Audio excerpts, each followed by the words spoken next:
ഇന്ന് നമ്മളൊരു ബർത്ത്ഡേ കാർഡാണ് ഉണ്ടാക്കുന്നത്. അതിന് മെയിൻ റീസൺ എന്ന് പറയുന്നത് ഈ ഒരു സബ്സ്ക്രൈബറാണ്. ചേച്ചി നാളെ എന്റെ ബർത്ത്ഡേ ആണ്, ഒന്ന് വിഷ് ചെയ്യുമോ എന്നൊരു കമന്റ് കണ്ടിരുന്നു. അപ്പൊ അത് കണ്ടപ്പോ തന്നെ ഞാൻ ഓക്കെ നമുക്ക് വിഷ് ചെയ്യാന്ന് വിചാരിച്ചു. പക്ഷെ വെറും വിഷ് ആക്കണ്ട, എന്നാൽ പിന്നെ നമുക്ക് ഒരു കാർഡ് കൂടി ഉണ്ടാക്കാന്ന് വിചാരിച്ചിട്ട് ചെയ്തതാണ് കേട്ടോ ഈ ബർത്ത്ഡേ കാർഡ്.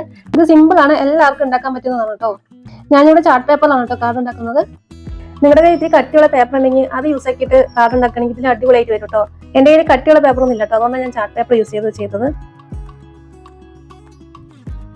ഇനി നമ്മൾ ഫസ്റ്റ് കട്ട് ചെയ്ത ഭാഗത്ത് ഇതുപോലെ ഒരു പേപ്പർ സ്ട്രിപ്പ് ഒട്ടിച്ചു കൊടുത്തിട്ട് നമ്മളൊരു ചെറിയ പിക്ചർ കട്ട് ചെയ്ത് ഒട്ടിച്ചു കൊടുക്കുന്നുണ്ട് കേട്ടോ.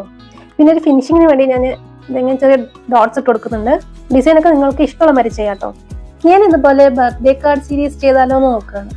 അപ്പൊ നിങ്ങളുടെ ബർത്ത്ഡേ കമന്റിൽ അറിയിച്ചു കഴിഞ്ഞാൽ ഇതുപോലെ കാർഡ് ഉണ്ടാക്കി വീഡിയോ ചെയ്യുന്നതായിരിക്കും. യെസ്, അപ്പൊ നമ്മുടെ ബർത്ത്ഡേ ബേബി ലക്ഷ്മിയാണ്. Happy birthday Lakshmi.